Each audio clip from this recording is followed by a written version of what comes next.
就是一个很小的地方，他觉得自己是正统，他觉得他自己代表了整个族群共同体，所以他应该要去统一剩下所有其实比他强不少的人。地域歧视不要乱玩，我们那里地域歧视最后搞成了民族分裂。照这样说，东北人是少数族裔，太恐怖了这个。Ladies and gentlemen, welcome the host. 塞尔维亚的整个民族主义发展是一个从大蛋糕切到小蛋糕的一个过程。反抗鄂图曼土耳其帝国统治的时候，它呢其实是一个整个巴尔干都是塞尔维亚，但是呢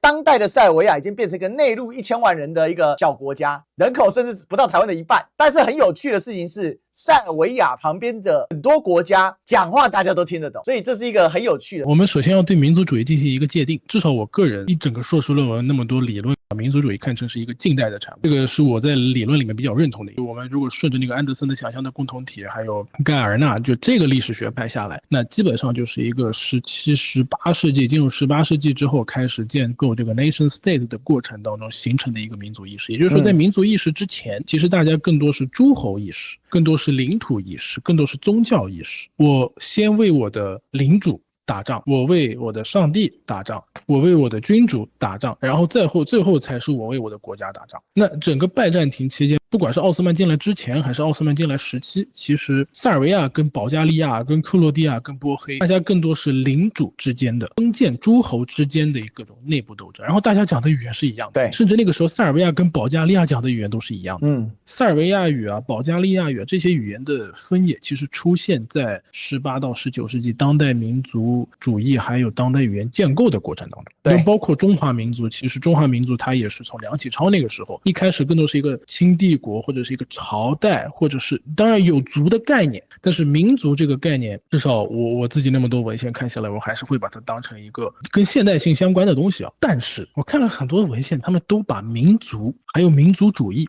当成一个把很多小块拼成一个大块的过程，所以我们为了把这些地方全都聚集在一起，我们需要有同一个语言，我们需要有历史版图的这个想象边界，我们需要有一张地图来告诉大家怎么去想象这个就想象的共同体的这个想象，它其实更多是一种涂尔干式的想象，它是一个社会事实，但这个社会事实必须依靠我们的脑子去想，我们才可以意识到这个维度在我们之上的东西是怎么存在的。然后再比如说通过博物馆去强化这种民族共同体的意识，但它不管怎么样，它最后是把不同的小块拼成一个大块。那也是在这样一个背景的过程当中，塞尔维亚民族主义、克罗地亚民族主义还有南斯拉夫的这个统一运动，它其实是几乎同一时期起来的。然后呢，你在这些不同的族群内部，当时主要就是两大族，一个是克罗地亚，一个是塞尔维亚，然后他们主要就是两个不同的宗教，一个是天主教，一个是东正教。然后呢，他们各自在内部范围内，他们想要聚集所有天主教的讲这个语言的区块，以及所有东正教的讲这个语言的区块，所以它其实遵循的还是根本的那条民族主义，其实是去融合而不是去分裂的逻辑。然后呢，还有平行的一条第三条线就是南斯拉夫，但是南斯拉夫它是一个超民族的国家概念。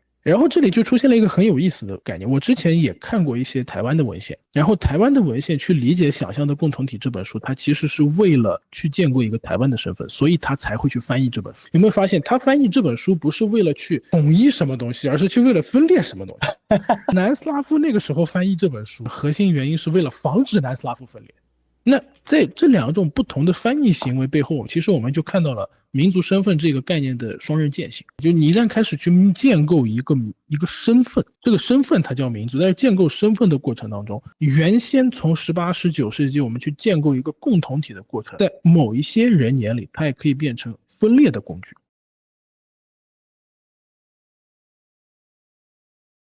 然后这里面最经典的一个案例就是黑山。我一开始对黑山的思考其实源自于2021年。2021年的时候，我当时在黑山的一个电视台实习，然后我的印象当中，黑山人都是塞尔维亚人，我的奶奶是黑山人，我的奶奶就是硬核塞族。就我们国家，就塞尔维亚跟黑山之间，甚至有一段时间的关系有点像台湾和大陆的关系。就我们国家的加引号的国民党在黑山，然后我们国家的这个共产党主要是在塞尔维亚、波黑、克罗地亚这一带，所以我们国家当时是也有国共内战。然后在这样一种背景下，我一开始以为100%的黑山人都是塞族，后来我发现不对，33%的人是塞族，但是45%的人讲塞语。你会发现很奇怪。那剩下的是什么呢？剩下的是阿尔巴尼亚族还有黑山族。然后黑山族一部分人觉得自己讲黑山语，一部分人觉得自己讲塞语，但黑山语跟塞语是同一个东西。黑山的历史，如果我们回顾到18、19世纪民族主义建构的年代，它所有的文献，它所有的教科书全都是塞尔维亚民族主义。它在建构黑山王朝的过程当中，它的教科书强调我们都是塞族，他在宪法里面强调他们讲的是塞语，他们强调自己是1389年科索沃战役结束以来就逃到这一块的这个正统塞族正统，他们自称是塞族的正统。然后呢，他们的野心大到了什么程度？就是巴尔干各个塞族国家开始解放的过程当中，他们作为一小撮地方，他们想要统一全体塞尔维亚，因为他们觉得自己是最正统的塞族。后面发生了第一次世界大战，当然塞尔维亚碾压了黑山，因为当时黑山一段时间是被意大利占领，然后后面奥匈帝国在黑山的时候意识到黑山的这个民族主义情绪太过强烈，就开始给黑山搞去塞尔维亚化。那他搞去塞尔维亚化是怎么搞呢？他把克罗地亚因素给纳入进来，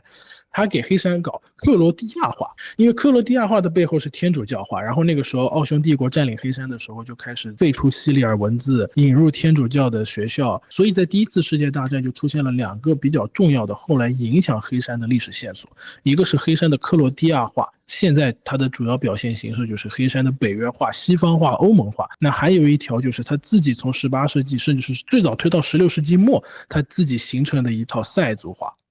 然后第一次世界大战结束之后，塞尔维亚作为一战的战胜国，不但统一了全体塞族，还拿到了克罗地亚跟斯洛维尼亚。对，拿到克罗地亚跟斯洛维尼亚之后呢，塞尔维亚的王室就在想黑山怎么处理，因为当时在一战之前，黑山是个君主国，塞尔维亚也是个君主国，我们有2个君主。然后塞尔维亚跟黑山的关系近到什么程度？塞尔维亚王储的老婆是黑山国王的女儿，甚至两边在第一次世界大战快结束的时候已经在谈联合了。但是他处理黑山王室的做法其实是挺不体面的，他直接就把黑山王室给铲除了，就该流亡的流亡，该关掉的关掉，该做掉的做掉。本来塞尔维亚跟黑山2个王室之间可以有一种比较体面的联姻关系，你可以给黑山保留一个君主，但是呢建立一个大的联邦制国家。然后用了这种比较强硬的手段之后，黑山内部就分裂成了2派，一派叫白派，白派呢是主张要跟塞尔维亚全面联合，他们主张就黑山应该延续塞尔维亚的这个血脉传统。还有一批是绿派，他们就是主张这个黑毒的。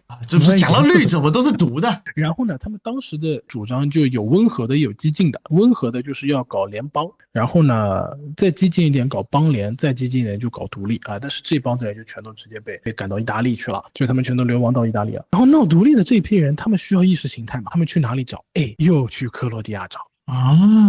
那第一次世界大战期间，奥匈帝国跟克罗地亚在占领黑山的时候搞的这个去塞尔维亚化，就是其实就有点像日本占领台湾的时候搞的这个去中国化一样。奥匈帝国跟克罗地亚他们在黑山就搞过这种去塞尔维亚化的西方化叙事，或者说去塞尔维亚化的克罗地亚化。在第一次世界大战结束之后，这些白派就开始顺着原来第一次世界大战那个西方的叙事，他们自己开始主动投靠克罗地亚方面，然后克罗地亚的东西试图引进来，因为那个时候大家已经是一个国家了，那个时候克罗地亚已经变成了塞克斯王国的一部分，也就是说克罗地亚它那个顺着海岸线过来，它离黑山也不远，所以它可以有更好的操作空间，在一个国家内部进行去塞尔维亚化。你想想看，哪怕塞尔维亚跟克罗地亚组成了一个国家，塞尔维亚跟克罗地亚第一次世界大战是敌对国，你怎么指望这2个敌对国在一战之后的新国家里面能够体面友好呢？不可能的呀！所以大家还是在里面搞来搞去。他们当时还找了一股势力，绿派除了跟克罗地亚方面去接触，除了跟意大利方面去接触，除了跟德国方面去接触，他们还想尽一切办法去联合我们国家的共产党。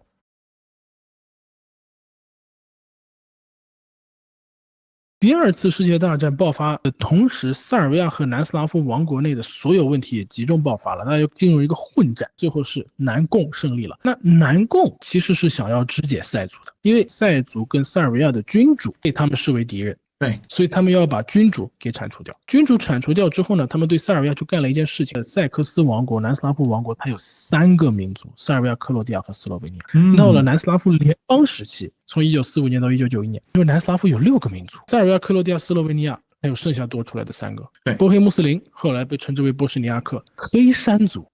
还有马其顿族。这个黑山族就是当时的绿派跟克罗地亚还有南共他们连在一起。然后呢，因为后来他们上台了，他们把塞族给肢解了，说白了是为了回馈黑山在抗击塞尔维亚君主，确切的说是为了回馈黑山的绿派在抗击塞尔维亚君主的过程当中所起到的作用，把黑山人为界定成了一个民族概念。从这个时候，原先其实是纯塞族的黑山族，甚至连绿派很长一段时间也承认自己是塞族，只不过他们要搞的是联邦制。在1945年之后，也变成了一个意识上的独立民族。但是这个意识上的独立民族，你怎么把这个意识巩固到人的心里去呢？他们在1945年人口普查的时候，当时发身份证的时候，他就不愿意去写自己是黑山族，因为当时上头下来的命令是你必须是黑山族。他说我就不写，我就自己是塞族。然后当时的基层把他叫过去，说用红笔把那个塞尔维亚4个字划掉，然后就说不，你必须填自己是黑山族。哇，所以就出现了一个180度的反转。本来黑山一直都是塞族，哪怕你有分裂，也是2个塞族之间的分裂。但是南斯拉夫联邦建立起来之后，黑山就变成了一个纯黑山族的概念。然后里面不愿意接受自己是黑山族这个身份的人，他会直接被关小黑屋。这个很妙欸，这个其实有点像当时这个苏联在整改乌克兰的时候，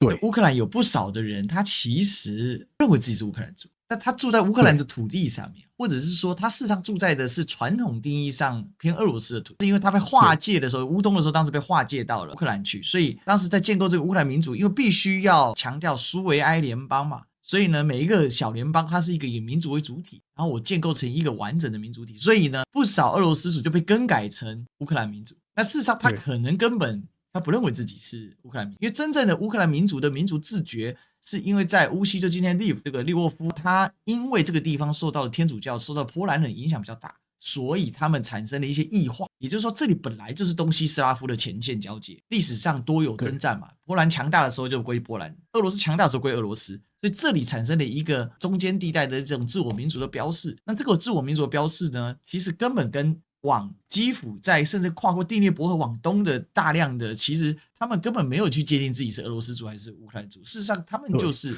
我就是我。但是当政治标签下来的时候，他反而被标定成乌克兰族。所以我听到你这个概念的时候，其实蛮像这个当时的运动，这应该有一些理解。因为当时我们是模仿苏联的呀。然后这里正好说到乌克兰，补充一点，在南斯拉夫内战的时候，当时有一个存在了4年的小国家叫克拉伊纳塞族共和国。克拉伊纳这个词指的是边疆地带，跟乌克拉伊纳、乌克兰是同一个词。它乌克兰这个词的意思是边疆，对，所以它其实也不是个民族概念，它跟黑山一样，它是个地理概念。